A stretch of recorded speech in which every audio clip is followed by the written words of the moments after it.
Well, now to a 3 News exclusive. Bomb City, USA, a true story about organized crime, murder, and a fight for control that left everyone dead or behind bars. Over the next 3 Thursdays, we'll investigate Cleveland's underworld. You'll hear stories never before told from those who lived it. First up, we're digging into Cleveland's most infamous criminal, Danny Greene. 3 News investigator Rachel Polansky has the first ever interview with the FBI agent who identified Greene's body. The year's 1977. It's an overcast October day in Lyndhurst, and Danny Greene has just finished a dentist appointment. As he approaches his car, he knows to be careful. He's a walking target. But on this day, he is not careful enough. A bomb, hidden inside the car parked next to his, explodes.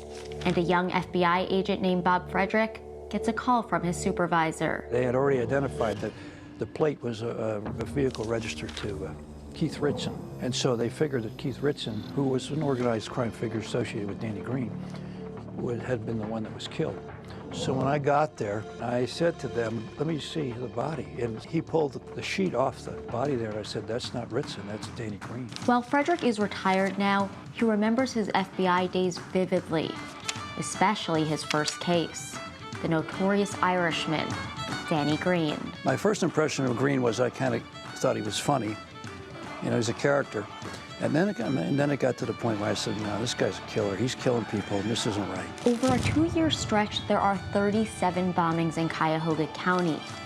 The FBI estimates that Greene is involved in 3 of every 4 of them.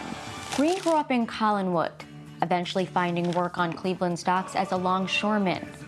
Later, he built a relationship with Chandra Burns, a Jewish mobster, and one of Cleveland's most notorious racketeers. Author Rick Perello says at first, Greene was Burns' enforcer. He was responsible for doing the heavy work, intimidating people, maybe throwing a stick of dynamite to basically get someone to go along with what Chandra Burns was doing. But later their relationship began to sour. Greene wanted to control the city's criminal operations, and the Italians were not having it. Car bombs were the weapon of choice. And in March 1975, Burns became the target. Holy Saturday, the Saturday before Easter Sunday, at West 25th in Detroit, Chandra Burns was killed in a car bombing. Greene had declared war on the Italians, and Cleveland was earning its nickname, Bomb City, USA.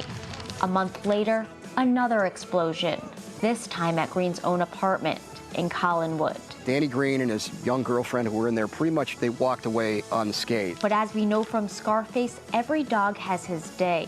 And Danny Greene would have his on October 6, 1977. Danny Greene also challenging the mob leadership, blown up in a parking lot in Lyndhurst. But Greene's murder is not how the story ends.